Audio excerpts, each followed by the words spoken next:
Alright you guys, it is patch day, at least for me right now when I am recording this. If this video happens to go up later, it's probably not patch day anymore, and you probably already know what has come with the patch and what changes there are, but I want to go through them in this video even though I am likely pretty late now. So it looks like we have some changes to the core, the PC editor, a pretty long list for the Riviera line. I'm also seeing Morristown and a bunch of stock for the Morristown line, which makes me personally happy. We also have a smaller list for Leipzig to Dresden with some rolling stock there as well. All right, so without further ado, let's get straight into this. So Alex writes, hello, we're pushing live our next core update, bringing a range of improvements across core routes and locos, as well as additional improvements to Cardiff City Network, San Bernardino, Maintalbahn, Frankfurt Fulda, Thameslink Class 700, and the Ludwigsbahn. Performance has been a particular area of feedback that we've continued to work on for core routes, and we've made some optimizations to try and mitigate frame rate drops and deliver an overall smoother experience. All I'm gonna say to that is yes, please. That needs to be the priority going forward. I think it comes without saying that the game is obviously in a very rough state, especially on consoles, and just looking at this patch and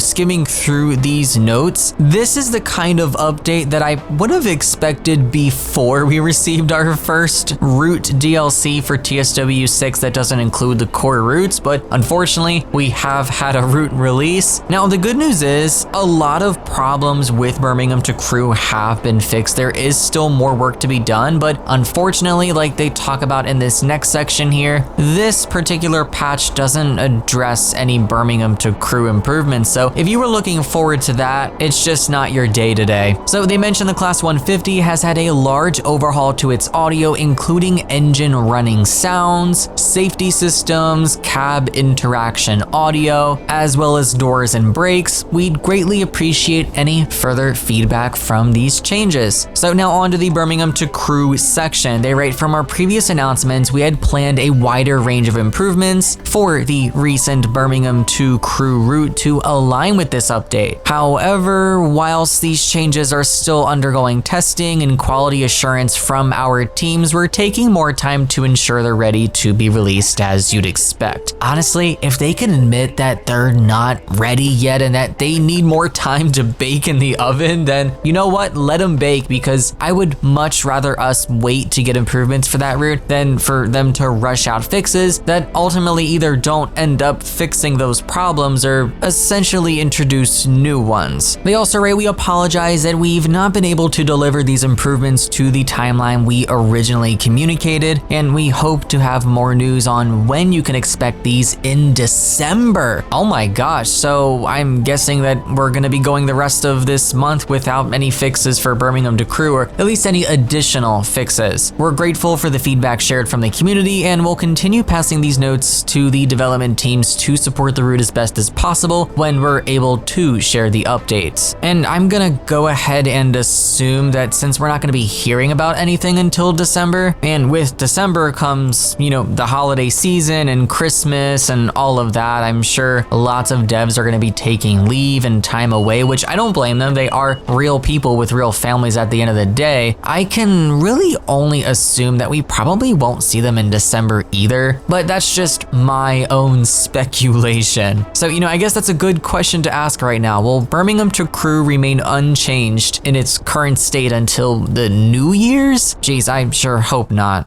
But anyways, to get into the patch notes for our full change log, we start with core. They added the SD40 and scenario planner, added further improvements to train faults to ensure that they function as expected. That sounds good. I hope that that actually works, because there have been many patches where they say something is fixed or it's working as expected, but nothing has really changed. So crossing my fingers that actually works. Sad that I have to say that. They fixed announcements announcements to fade away with distance from the station as intended, fixed an issue causing train faults to run when settings are disabled, fixed an issue causing approach release timers to trigger incorrectly when nearby, and fixed an issue causing checkpoint options to appear too early. Now for the PC editor, they removed Simply Gone button from the public editor toolbar, they fixed an issue causing the public editor to crash when cooking RVDs, and fixed an issue causing the build button to crash when clicked in a level editor. So a much longer list for the Riviera line. They added a lighting to gantries at Lara Depot, added new depot interiors and early stage clutter work at Exeter St. David's, added lighting to additional route locations for improved visibility at night, improved tunnel lighting between Dainton, Marley, Rangiton, and Mutley tunnels, fixed a lighting issue in tunnels and stations between Newton Abbot and Plymouth, fixed an issue causing foliage to clip near the tracks, fixed an issue causing foliage visuals to appear incorrectly, fixed a wall collision issue so cameras move correctly near Exeter St. David's. They have fixed an issue causing foliage to clip near the tracks listed here twice. I don't know if that's in relation to it clipping through the train itself or if that's another issue, but I can definitely tell you they definitely didn't fix the clipping through the cab because I've done a class 150 run earlier today and at least that problem still persists. It really makes you wonder, are they even like test driving after they throw the scenery down? Because how do you miss that, you know? Fixed an issue causing a blue glow at night around Paignton Station, removed unneeded assets across the route for smoother performance, and various localization improvements. We have 3 for the class 802, fixed an issue causing the headlights to display incorrectly, fixed an issue causing livery overlaps, and fixed an issue causing the interior display to show the wrong message. They have one fix here for the class 390, but this one is in red. Added Avanti specific announcements to the class 390. So they did listen to our feedback there. You know what? I'm gonna clap and I'm gonna cheer for that because it really was a crime that, you know, we don't have the announcements for our class 390s, especially now with Birmingham to Crewe out and us having it another really long stretch to take that thing up to speed. They do write this note was included by mistake and will be part of our next core update instead. I don't care, that makes me happy. At least we have that to look forward to. Now, if we're gonna be giving Deluxe Locos this special announcement treatment, I do expect that same behavior with the Acela Express for the New York to Stamford line when that launches. Just going to put that out there now. I have planted the seed and I will see the harvest.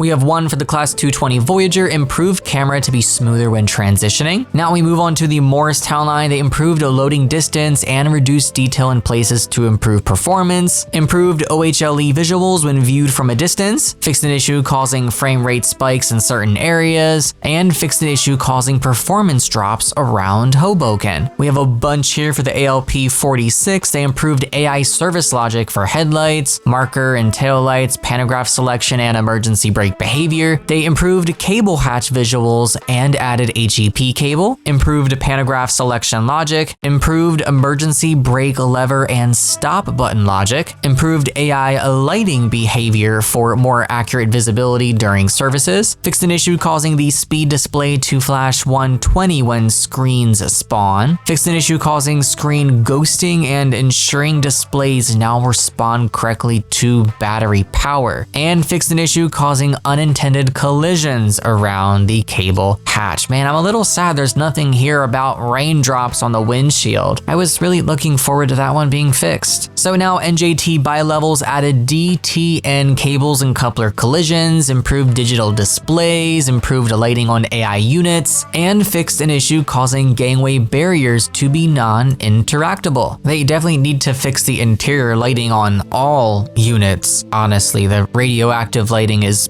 quite insane. Pretty blinding if you ask me. One for Morristown line by levels, fixed a trap door so it responds correctly to guard panel button, high and low. And for our Arrow 3, they added missing wind sound effects when window is down, added guard signal buzzer functionality to the bell input for easier access from the driver's seat, improved pantograph sound positioning to originate from the correct location, fixed an issue causing incorrect audio to play, and fixed an issue issue causing passengers to spawn at the driver's door. Why are a lot of these bugs that I've like never heard of? They're so weird. I'm not saying that they don't exist, but they just don't seem like things I have seen a lot about. And yet once again, guys, no mention here about them fixing all the Era 3 services that start on unelectrified lines or perhaps end there, and there's no way for you to complete those services. Again, we're coming back to timetable issues, which is a topic that I talked about in one of my most recent videos. All right, on to New Jersey Transit ALP 45DP. We have a much longer list here. They added sounds for engine state checks and working switches, improved AI service behavior for headlights, marker and taillights, pantograph selection, and emergency brake behavior here as well. Improved visuals for cable hatch and added HEP cable. Improved AI pantograph selection, emergency brake lever and stop button behavior, lighting on AI units, and audio for fans, doors, and controls. And they fixed several issues. Screens to not respond correctly to battery power, the speed display to flash 120 when screens spawn, and ghost image artifacts to appear on screens.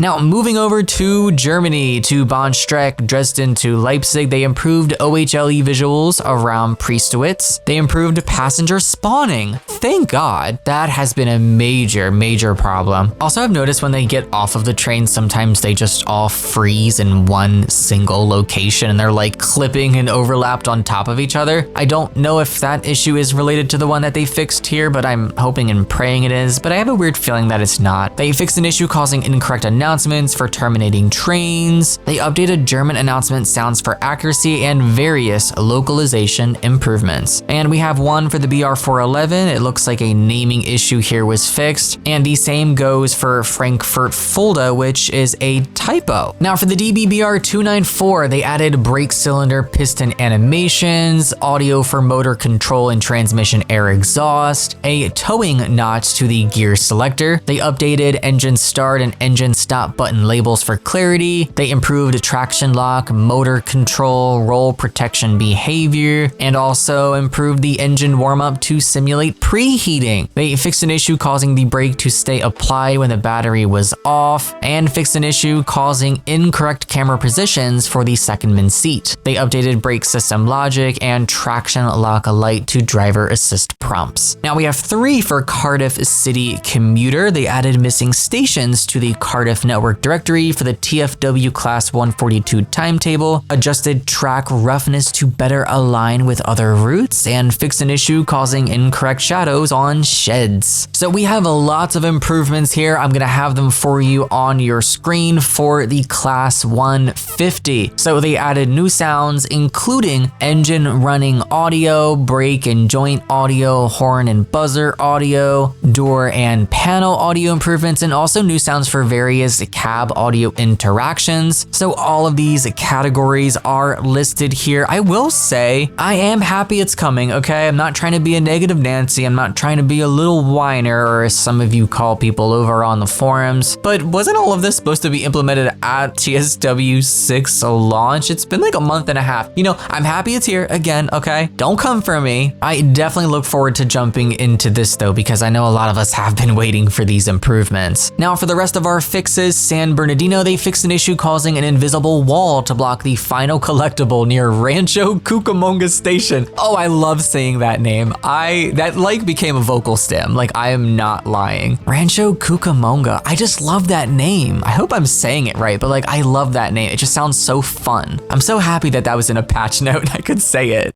Now for Maintalbahn, the BR642, they improved AI door logic to prevent doors from canceling closures unexpectedly. For the Thameslink Class 700, they fixed an issue where Class 700 windshield only received rain on a small portion rather than receiving full coverage. And lastly, for Ludwigsbahn, they added a random passenger behavior. So I would say overall it's a pretty good patch. I am a little disappointed by the fact that we don't have any new additions additional fixes for Birmingham to Crewe, and that it looks like it's going to be on standby for quite some time, since it doesn't seem like we're going to be hearing about it until at least next month. I really do hope that they do come next month though, because there is still a lot of work. Now, it is important to note that a lot of fixes for Birmingham to Crewe were slipped into our previous patch and they weren't covered in my video. I did leave them in a pinned comment, and I'm going to have a screenshot of that up on the screen. So they mentioned that they fixed AI spads, and I personally haven't encountered any since they pushed this. They made changes around Crewe area to reduce the number of crashes and blurry textures. I don't know if that actually helped folks on consoles. If it did, definitely share your experiences. They fixed issues with scenarios not being able to be completed. That definitely went through because I finally was able to complete the scenarios. They added the train faults, adjusted unit exchange scenario difficulty from level 3 to 4. They made some improvements to the XLM liveries to reduce blurry textures constantly occurring with these liveries. They fixed issues with the bogies on the 350s, which was causing incorrect suspension physics to be applied and making it appear like the train was going to derail visually. They added missing class 390 ECS moves. They also added missing TFW services. They fixed DLC requirements, fixed floating scenery on approach to Stafford from Birmingham, and fixed 390 formations appearing flipped and broken. So definitely let me know what you think. Share all of your thoughts on this patch. That is going to be it from me for now. As always, thank you so much for watching. Take care, guys, and happy rail simming.